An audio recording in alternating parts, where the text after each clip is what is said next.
Good morning, everybody. My name is Kris Hart, and I run Nextgengolf, and really excited today to be moderating a panel for the golf industry, association world, and golf industry in general, specific to millennial leadership and employment in golf. And I'm really excited to be joined by a great group of panelists here.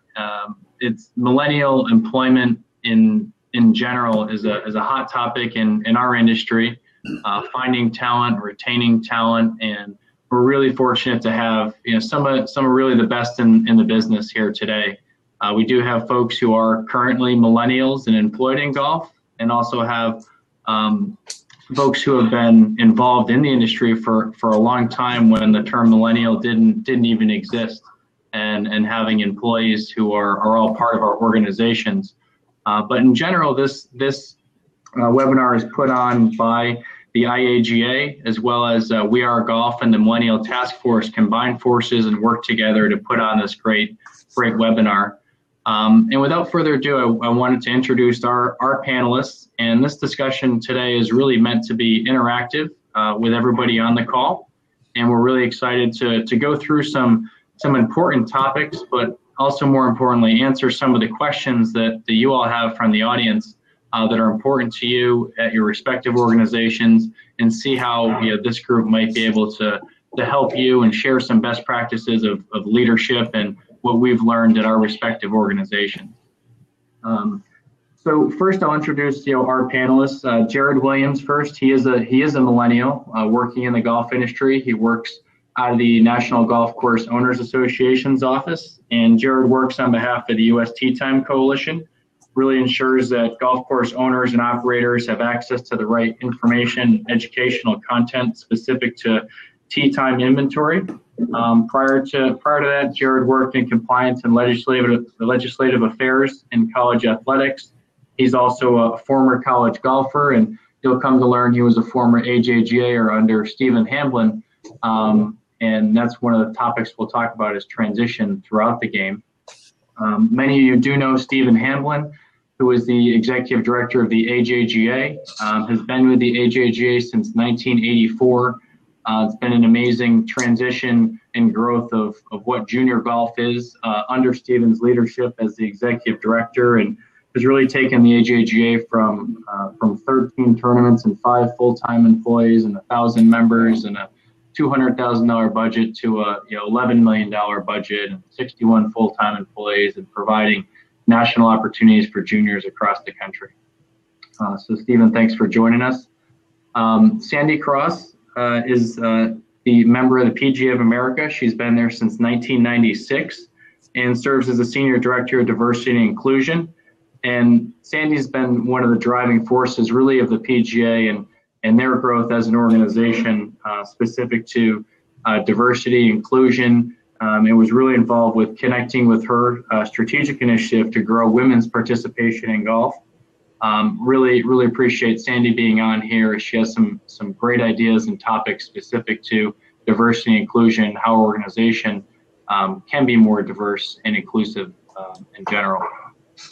Last but not least, Kevin Heaney is the executive director of the Southern California Golf Association. Many of you do know him being in the IAGA world, but has been with the SCGA since 1984. Kevin serves a number of different committees and has a number of responsibilities specific to the green section, course rating, and regional associations through the USGA. Has been the executive director since 2006, but really in the association world. And as many of you know, Southern California is a leader in the association world, and Kevin's going to talk about some of the things that helps his organization continue to be a leader, especially with millennials and how they work through their association. Again, my name is Kris Hart. I'm the CEO of Nextgengolf. Really over the last 8 years, our organization has focused on three key areas: the National High School Golf Association, National Collegiate Club Golf Association, and our city tour. Across the board, we'll run about 200 tournaments this year nationally for millennials. I'm a millennial myself and working in the game, and as a newer company, only 8 years old, have a different perspective that I can hopefully add to this discussion as well. So without further ado, just what we'll go through today is really the hiring landscape. How do we create a diverse and inclusive work environment? Finding and developing talent. Something that's been a really big topic of how do we find great talent, and then how do we develop them, so because millennials are changing and leaving the workforce constantly, not just in golf but all industries. Continuing to retain employees, how do we motivate them and reward them, especially millennials being different than any other generation. And lastly, just innovation in the workplace. Just a quick housekeeping item: if you are planning to get education credits through the CMA, PGA, or LPGA, or GCSAA, the IAGA will submit the documentation for you. Again, we hope this will be an interactive session. So if you do have questions, please just submit those questions in the webinar forum, and we're going to go to questions from the audience at the end. And if you do have any technical issues, please email billwalker@iaga.org. But hopefully everybody can hear me and we'll be able to hear our panelists well, and we can have a really thoughtful discussion here.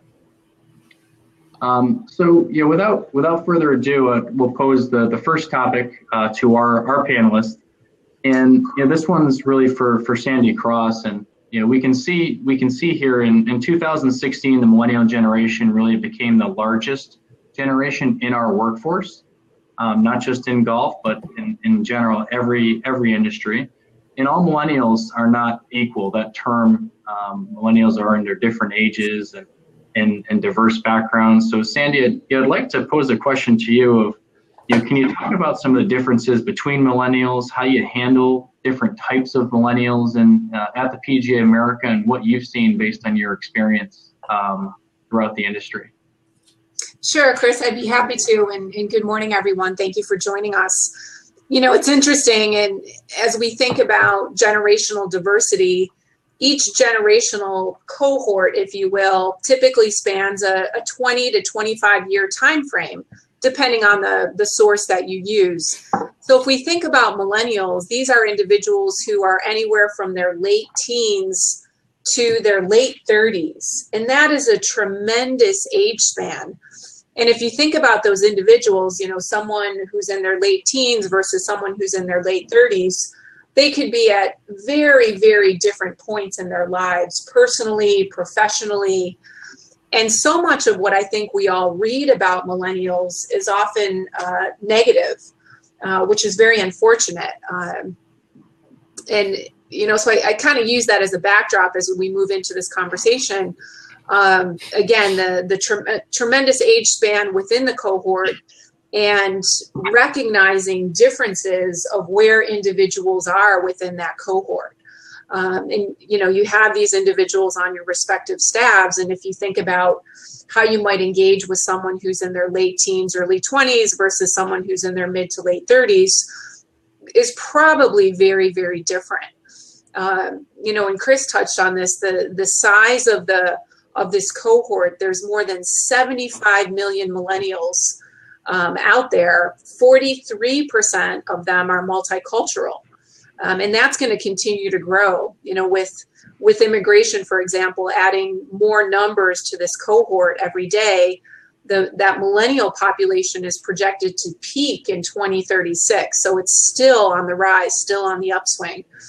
And here at the PGA of America, 37% of our workforce, we've got about 260 on our staff, 37% are millennials, and that continues to grow. We look at it every 6 months, and it's definitely on the rise.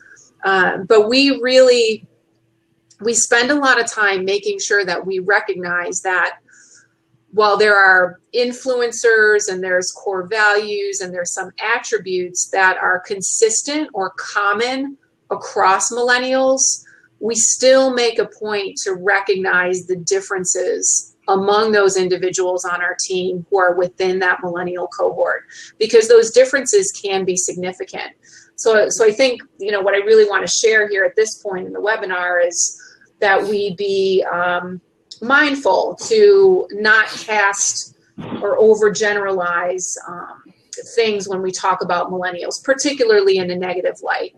It's a huge group. It's a growing group. The differences across the group are many and varied. So it's really important as employees and supervisors that we take the time to recognize millennials as individuals and the unique differences and values that they bring to the workplace.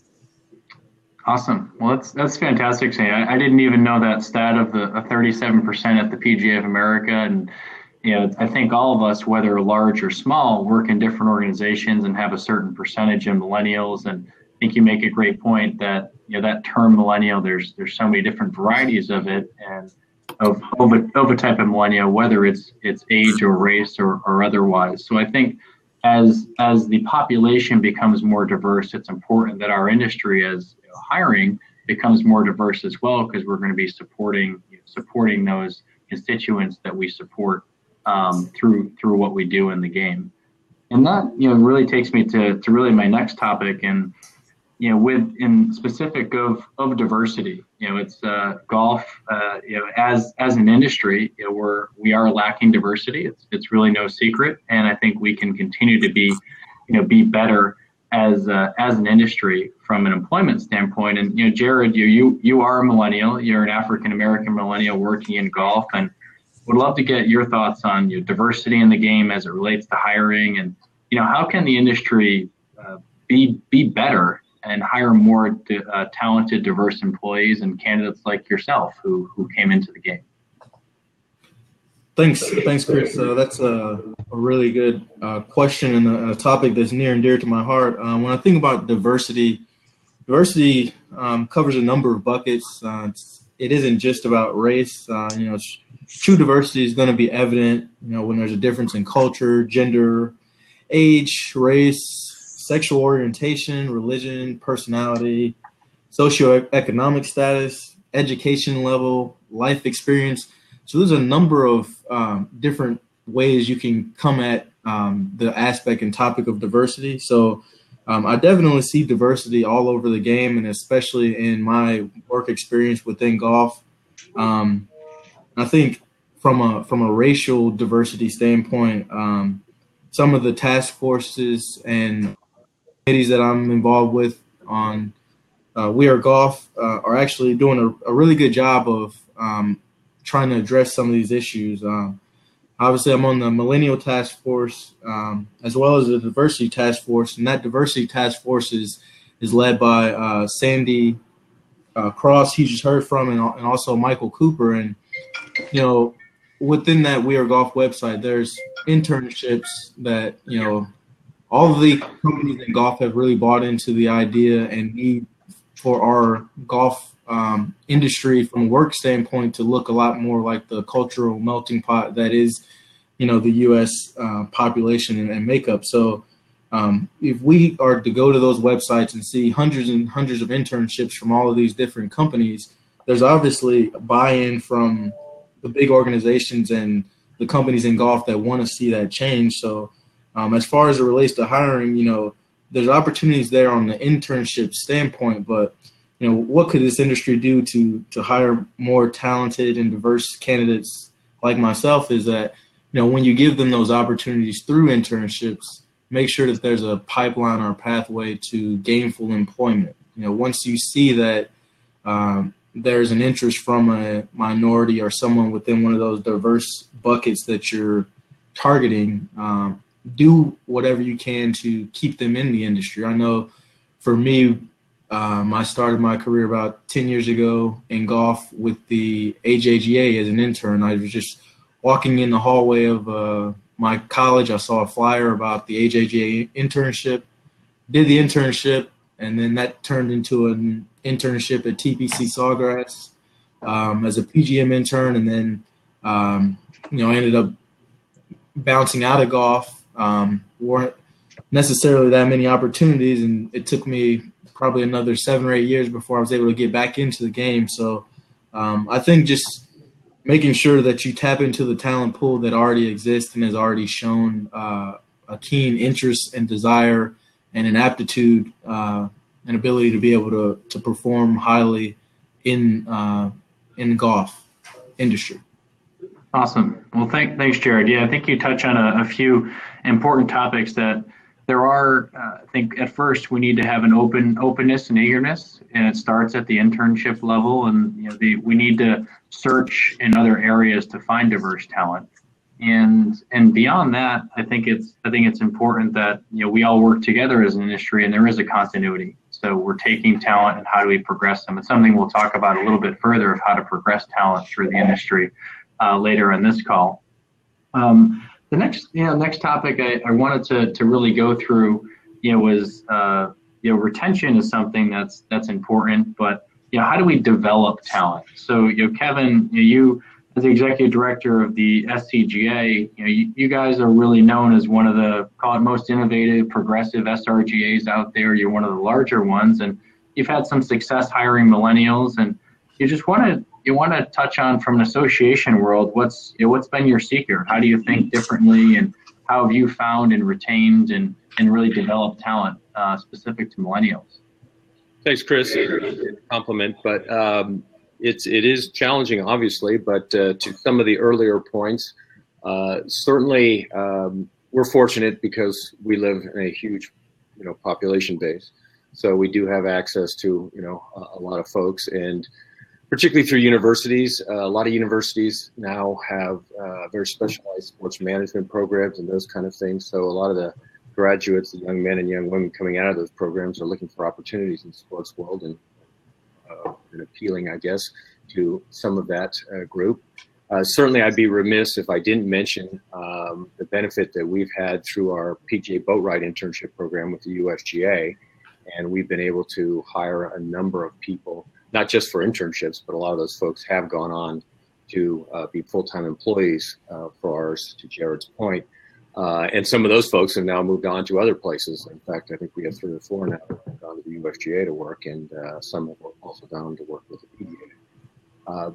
I would say what's, I think, been beneficial for us is, and it kind of lines up to where we've been going as an organization, we don't just hire folks now of that age category to run a lot of our core activities, competitions, those kind of things.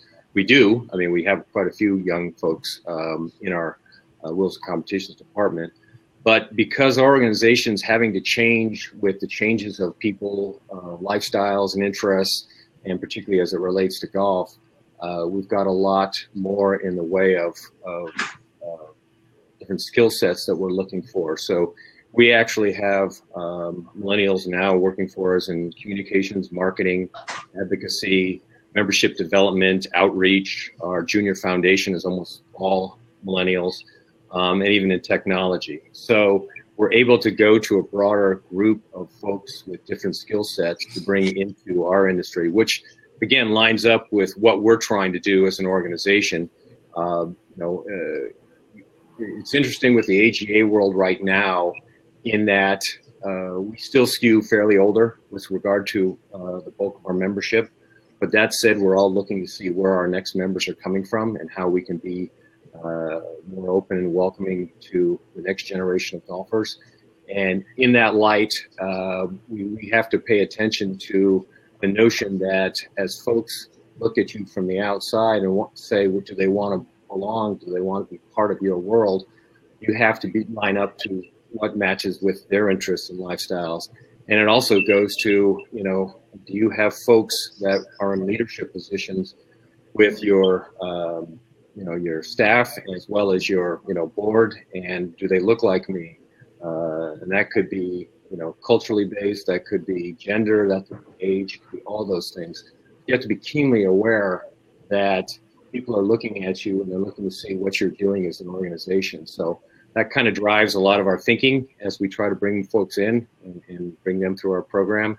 And then I will probably touch upon it a little bit, but what is it that keeps these folks and keeps them motivated? You have to make sure that their experience at your organization is rewarding. Sure. Yeah, I think Kevin, it's what you said specifically about finding these millennials. How do you get them? Do they look like your members? So if you're trying to sell something to, or sell a product or a service to a group, and the people that are buying it don't look anything like the group that's selling it, you may not have that close affiliation. So I think it is smart as you're developing and innovating, and something we'll touch on a little bit later in this presentation, but it's having the employees that look like the customer is important, and asking the customers what they want. And this, the stat here was from a retention standpoint, 44% of millennials have given the choice to leave their current employer in the next 2 years. That's pretty scary. As a CEO of my organization, and you spend so much time and money recruiting talent, it's hard to see people go, and it seems like millennials do have that negative connotation of moving often. So, moving on to Stephen Hamblin, I had a question for you, because it's interesting. When we were talking about this webinar, you said, well, actually we try to not retain talent. We actually do the opposite, and the AJGA, as many know, as a backbone, has about 100 interns annually, and retention's not a problem for you. It's actually the opposite. You're trying to really explain or think about how you can move people on and not retain, because obviously you don't have enough roles to hire that many people annually. So I'd love to hear a little bit more about how the AJGA, how do you find great millennial interns, and more importantly, how do you prepare these students for a career in golf, whether it's at the AJGA or elsewhere? Well, thank you, Kris, for being a part of this webinar today. I appreciate it. Just to give you an overall feel of the AJJ staff, we're somewhere between 80 and 85% millennials. And we've come to the conclusion that we are a training organization. We're not looking for skill. We're not hiring skill. We're hiring young men and women based on a work ethic, a personality, and energy. We'll teach you the skills. And so, we work really, really hard. We have a devoted staff member dedicated to, the recruiting, hiring, and training of young people. We go through a process and work with teamwork online. We go to career fairs all around the country. We're engaging with minority groups to find diverse talent. So we're really scouring the landscape, looking for young people that want to be in golf, want to be in sports. And when we do get them, and we this year we had 1,500 applicants for 60 intern spots. So calling through that and getting the very best is a difficult assignment. But once we get them in house, we train hard. We give them a great deal of responsibility. These young people right out of college, we're giving them 4 or 5 or maybe even 6 tournaments to run in a given year. We have high expectations of them. And after about 3 years of having all this responsibility, being in a leadership position, managing a team, solving problems, thinking on your feet, and doing all those kinds of things, they're really ready for anything. And so we help these young people, whether they advance within the AJGA, or we encourage them to go out into the marketplace and seek other opportunities. We'll help them. We do in-house interviews prior to their interview with another company. We give them questions that they might want to have an answer to, and so it's all about them and trying to advance them in their careers. And so I think we're perfectly set up to welcome a diverse group of people, into the AJGA and into the golf business, because, again, I don't require golf knowledge or skill. I'll teach you that if you have the other qualities that we're looking for. Cool. That's awesome, Stephen. I think it's something, early on, Stephen and I have had a relationship for years, and, through club golf and the NCCGA, they're avid golfers, and how do we send them to the AJGA? Because we want to help them get involved in the industry. So us sending AJGA great students, and then when personally in Nextgengolf, when I'm looking for talent, I'm looking at people that have worked at SRGAs, that are former boatwright interns, that formerly worked at AJGA, and that's a hiring criteria that I look for, because I know that Stephen and his staff, or the associations they work for, they're going to come well trained and well worked. And I think it's unique about the golf industry, where yes, we're really not competitive, and I think we can be complementary to each other. And Stephen said straight out, I'm looking to help people get great candidates in 2 or 3 years.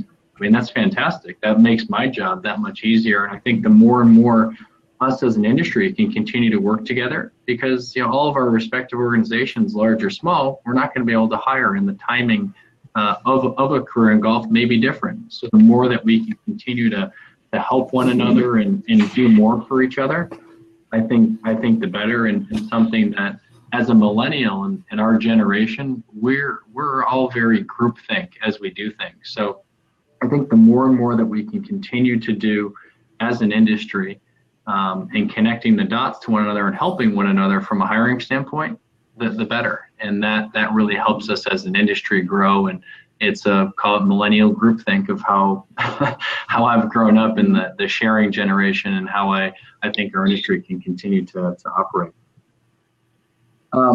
Next, in this, I guess, long-term retention is something that's so important too. And I thought this stat was telling of, just 16% of millennials really see themselves in their current employer a decade from now.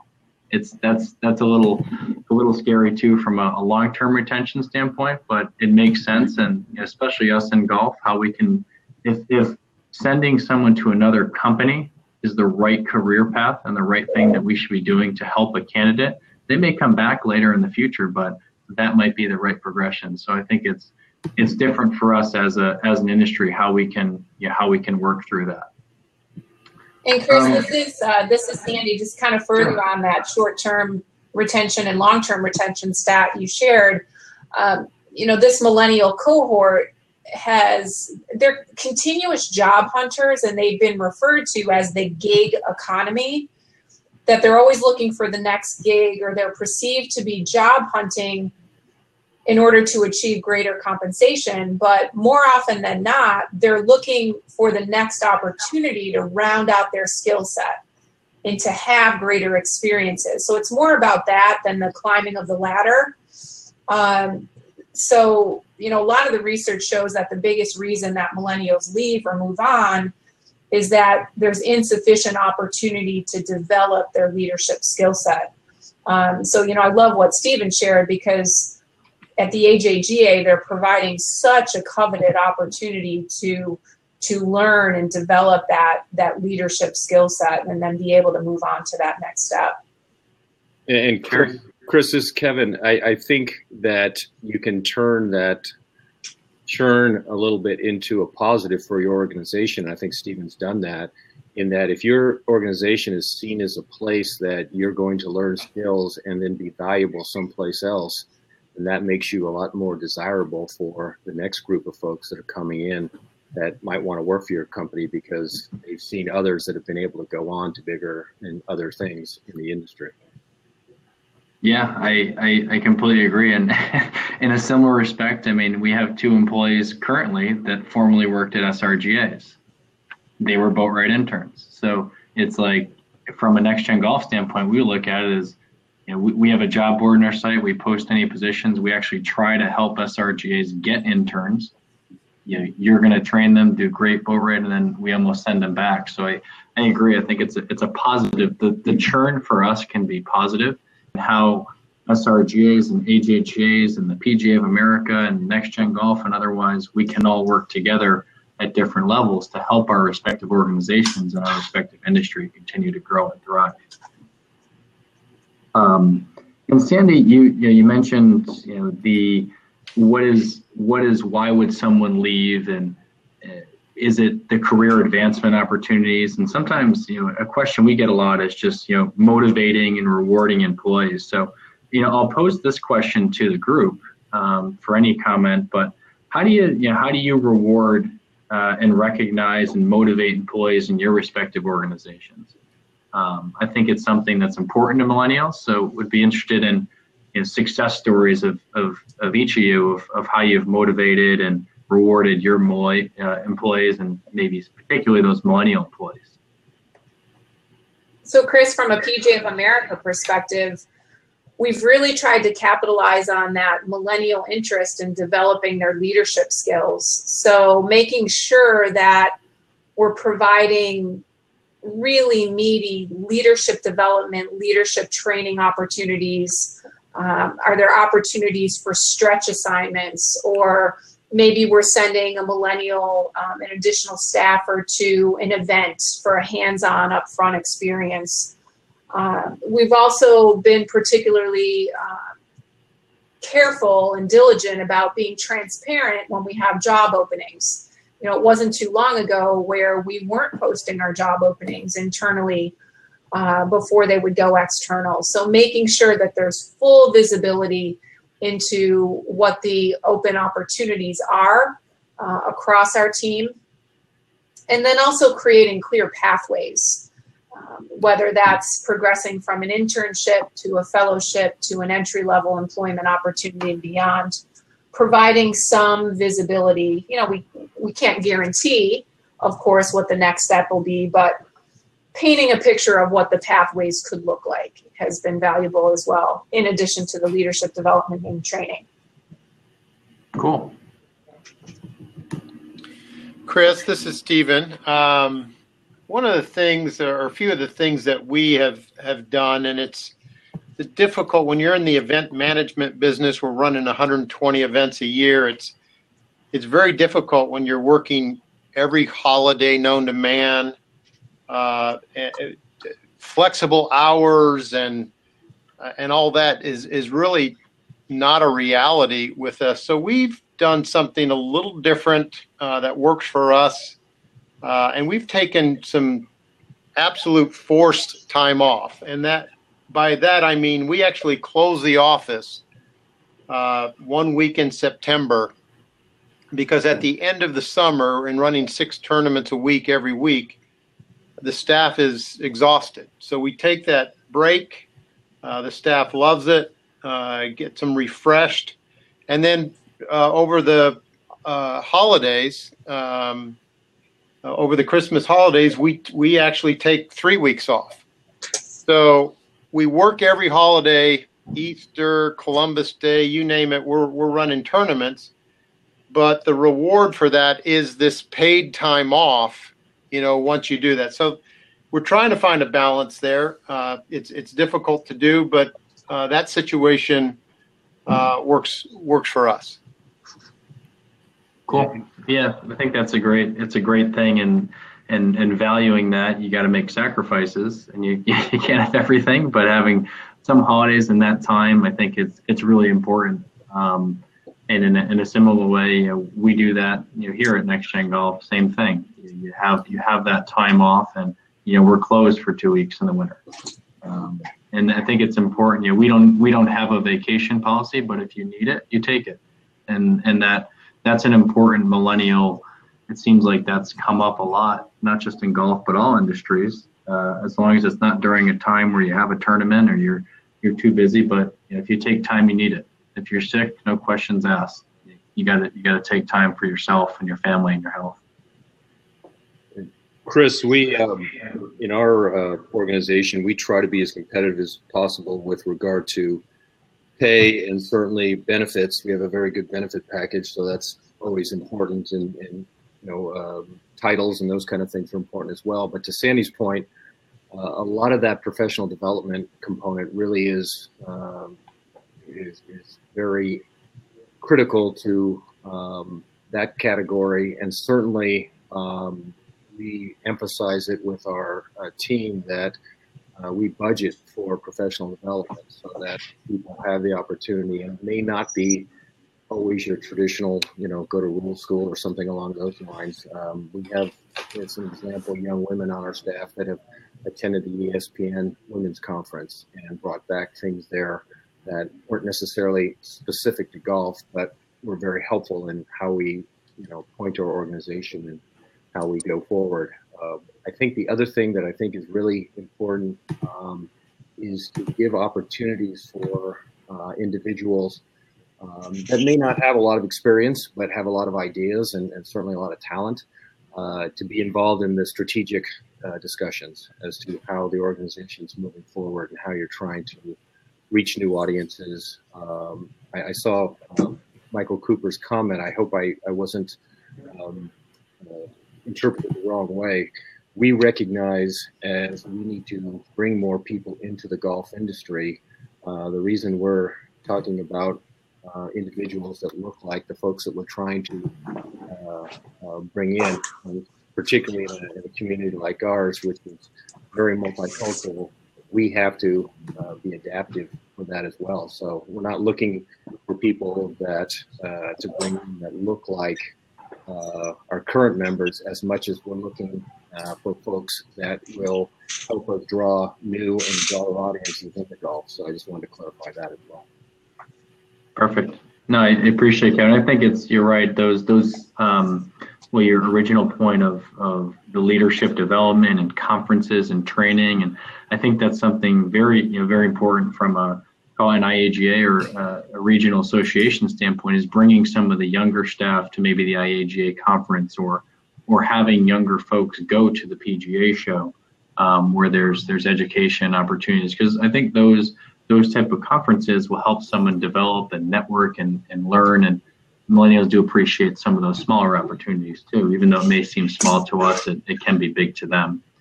And lastly, I think I wanted to call on Jared too, because obviously you're a Millennial in the workplace, and one of the things that a reward or one thing that might be motivating is just being able to develop and innovate within the workforce. So I wanted to touch on how do you think about innovation? How do you feel about being a Millennial in the workforce, and your opinion really being heard? As Kevin said, it's important. Millennials want to feel that they're heard. They want to be part of it. And even if they're not contributing to the leadership and decisions, they can't make the decisions, they do want to have at least some type of opinion. So I wanted to get your general thoughts on that, Jared. Yeah, I mean, Millennials just want to feel connected and included in the overall picture. I mean, we're, I guess I can sort of speak generally. I know a lot of us are sort of big picture type of thinking. We understand the organization's goal as a whole and how to get there. We might not know every step of the way, but we're really wanting to figure out how we can contribute and get our ideas heard and really be a part of the process that helps the organization achieve the overall goal. It's all about, that connected feeling. If you think about Millennials, we sort of, in everything we do, it's all about the connection, whether it's physically being connected or digitally being connected. Huge social media age, so we're all about communication and collaboration and being connected in that standpoint. But, one of the things also is, with the Millennials sort of being in that digital age and looking at that type of connection is, and we talk about innovation, and from a reward standpoint, we're looking at the ability to do things in an unconventional way, things that weren't done 20, 30 years ago. We're looking at, is an organization going to give me an opportunity to have some flexibility in when, how, and where I work? If I'm able to get my task done in an unconventional way, is there an option to work from home? I mean, obviously, if we're in working for one of the state or regional golf associations or running a tournament, obviously that's on-site work, but are there tasks that can be done outside of a traditional office setting? And am I still able to bring my same work ethic and ability to help the organization reach its goals? Just a Millennial wants to be able to bring up some of those topics and think outside of the box and not be looked at as sort of a outlier, a crazy, just a totally out of the box thinker. We want our out of the box thoughts to be listened to and given some serious thought. It's sort of kind of like we have something on the board here. I work out of the NGCOA's office, and we have in the kitchen, we've got this sign on the bulletin board, and it says, no one thought the idea of Sharknado was crazy, or something to that effect. The idea of sharks in a tornado was really crazy at the time, but now it sort of took off. So just want to be able to freely express our thoughts and our ideas that we have as far as how we can make an organization run better and sort of change some of the ways that things have been done. Awesome. Well, yeah, I appreciate it, Jared. I think it's something, and Kevin had touched on it as well. When they're bringing in new employees, they might be involved in new projects and new experiences. And Sandy mentioned it as well. Of that might be a reward. Having a millennial who's they're working on a new initiative or new project that might be called innovative for the PGA of America. So I think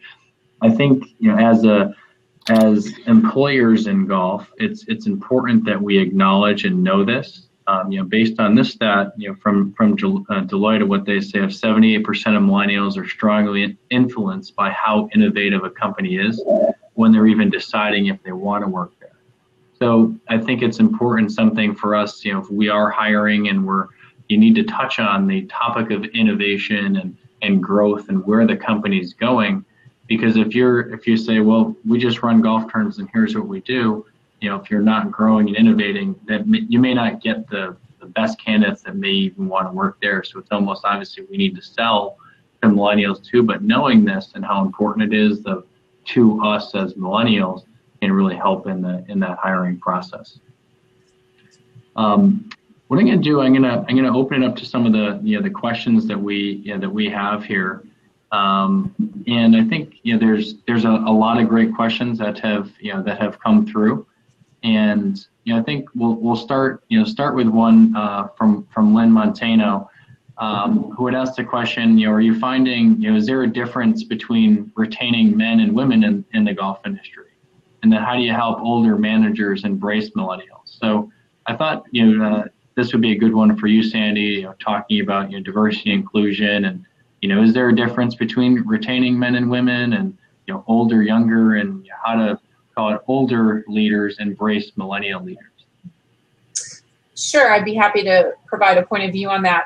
I think from a gender perspective and from a women's perspective, it is very important for millennial women, rising stars, et cetera, to see other women successfully working in the business, working in the career path, successful women PGA members. We have a membership that's about 29,000 and only 1,100 of them are women. So we need many more women working successfully in this $83 billion a year golf industry if we aspire to attract more millennials and Gen Z talent into this great industry. And the same applies for individuals of color, individuals with disabilities. Like, it's the whole idea of if you can see it, you can be it. That's a critical piece of the industry's ability to evolve itself to where we have a game and a workforce and a supply chain, frankly, that mirrors America. People have to see others that look like themselves being successful. And then from a generational standpoint, I think the reverse mentoring component is really, really valuable. For the younger generations and the older generations, there is absolutely mutual benefit to learning from each other and mentoring each other across those generations. Awesome. And I think, I guess Stephen and Kevin, do you have any thoughts on, I guess that last part as well? I'm not trying to call you older managers, but skewing, call it being a different generation. How do you embrace, millennials as managers, or are there any things that you do with your respective organizations? This is Stephen. One of the things that we've seen in the last few years is quite a bit of a lot of interest from women in our internship and in the AJGA.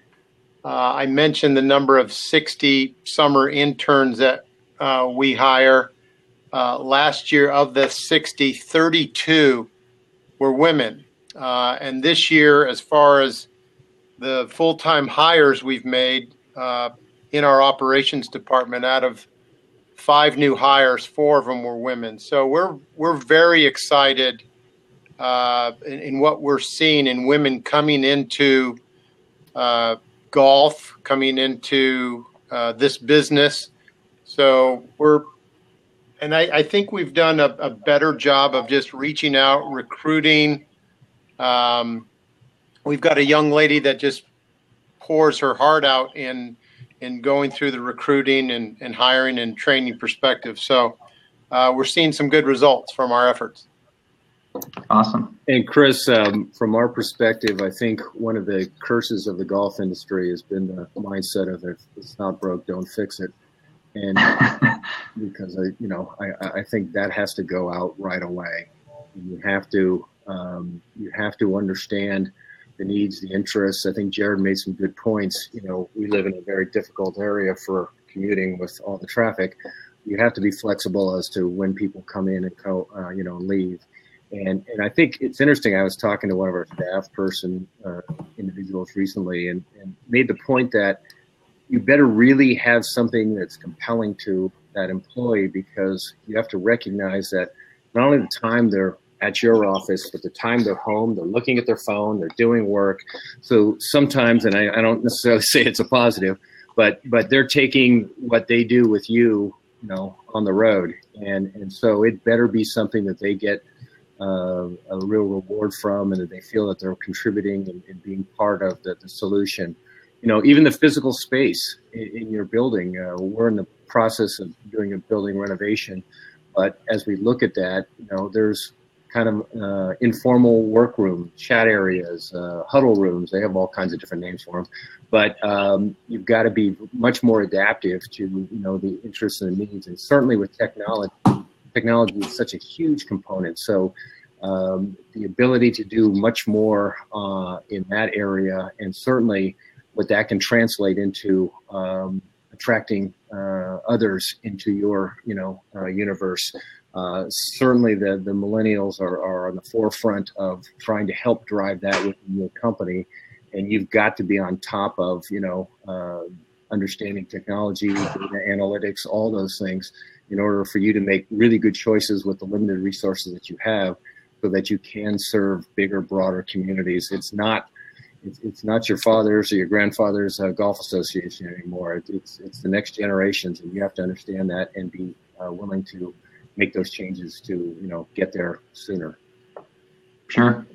Yeah, I think you bring up a important topic too. Just hearing the work, working from home and traffic and getting through LA is a challenge. Similar here in Boston. I mean, we're right in Government Center, and the intention of why we're here is because you can get here via every T line. And something we do is we work from home on Fridays, and I want people to go out and play golf at 4 o'clock on Friday afternoon.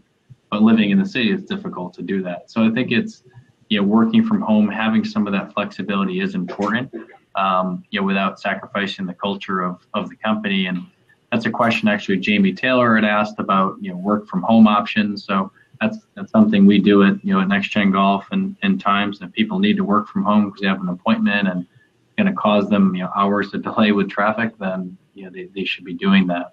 But I think Jamie also posed another question about millennials have aspirations of owning a home, having a family, retiring, retirement plans, and it asked, is the golf industry looking to offer more competitive salaries to allow millennials to be able to achieve those goals?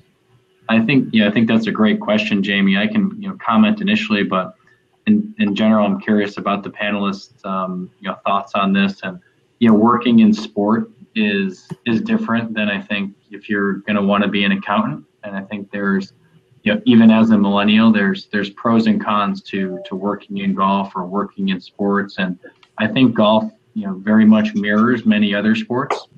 Sometimes can be even better from a salary or competitive standpoint. But I think you need to make some sacrifices in some way, and I think I'll acknowledge that golf industry in general, I would say compensation is lower than perhaps other industries and other entry-level jobs. I think there's a lot of other benefits that may trump of why in golf you may get paid a little bit less. I don't know exactly those numbers of how it relates, but I think it is an important question, Jamie, and I'd be interested in anyone else's thoughts about working in sport and sacrifices maybe from a compensation standpoint, because I think that could be a hurdle that may hurt some of us, and from a budget restraint standpoint. So any other thoughts to Jamie's questions related to salaries and benefits in golf? This is Steven. I'll make a comment on that, Kris. I think we've all kind of gone through the process of, we've kind of paid our dues, so to speak, the panelists here. And I think if the millennials will understand that there's a process to developing their growth and their skills, I think there's tremendous opportunities for great careers with highly competitive pay. But there's that learning curve that must take place at the onset of their career in golf, where they're developing and learning and getting mentored, and hopefully they have the patience to go through that, and then the rewards, I truly believe, are thereafter. Yeah, I would agree, Stephen. I think you got to put in that time and work and effort, and things aren't just going to happen. And I think that's one of the struggles sometimes with millennials, and just patience to be able to do that. But I would agree. I think there are significant careers in a lot of different ways in golf if you do work hard, if you are patient.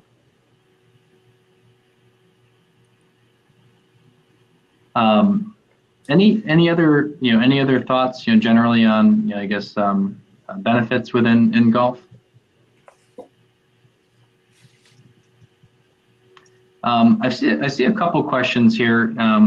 One specific to Michael Flynn of saying what from the University of Tampa and the sports management department, what do you think they can do as a university to best prepare their students for working in the golf industry? So I thought that was an interesting topic and question of, this is actually a Michael from a college in Quinter saying, what can we do to prepare our students?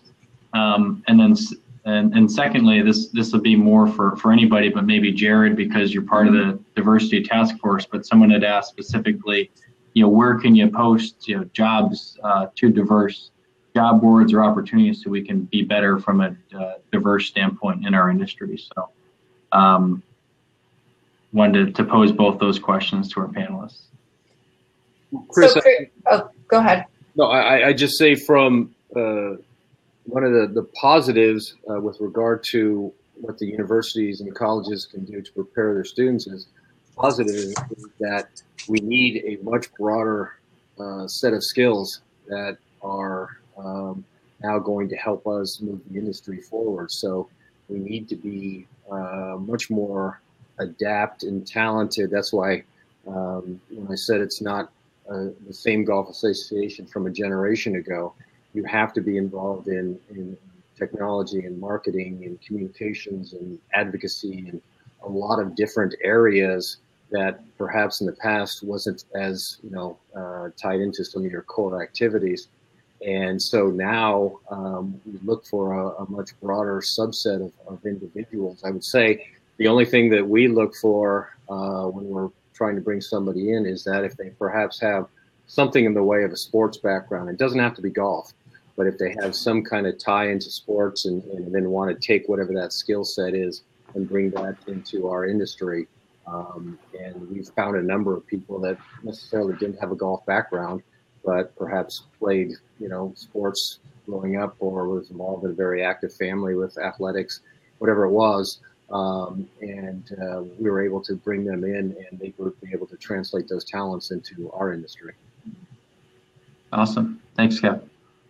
Yeah, and I would just add to that, I think as a golf industry, we could really use the help of colleges and universities in dispelling the myths about golf and about the golf industry.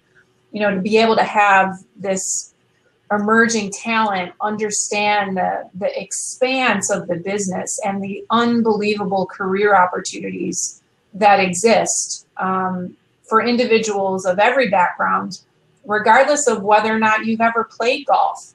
I never played golf. I was never exposed to golf growing up. And I've wound up with a 20-plus year amazing career in an industry. But I kind of stumbled into it, to be honest. So the more we can help at the college and university level talk about the $84 billion a year business, the fact that you don't have to play, but there's all these career opportunities. And, again, they've been mentioned, communications and marketing and technology. And this is big business. And the departments and verticals and functional groups you would find in major corporations across America exist in the golf industry as well.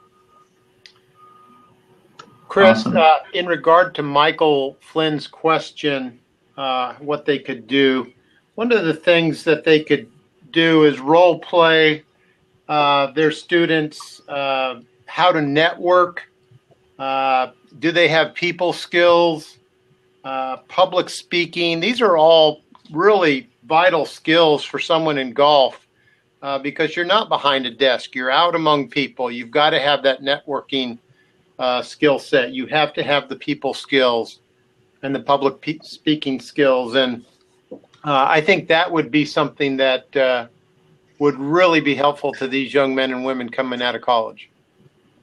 Yeah, so just even simple, some of the simple skills of networking and public speaking. And, I went to a business school, so that was ingrained and nailed in us, but certain schools may not teach and preach that as much as maybe they could. That would help prepare students for this industry. Kris, I would also like to add that it's really, really important that we bring more women into our workspace. And I think golf, traditionally always hasn't been very, forward with the women's market necessarily.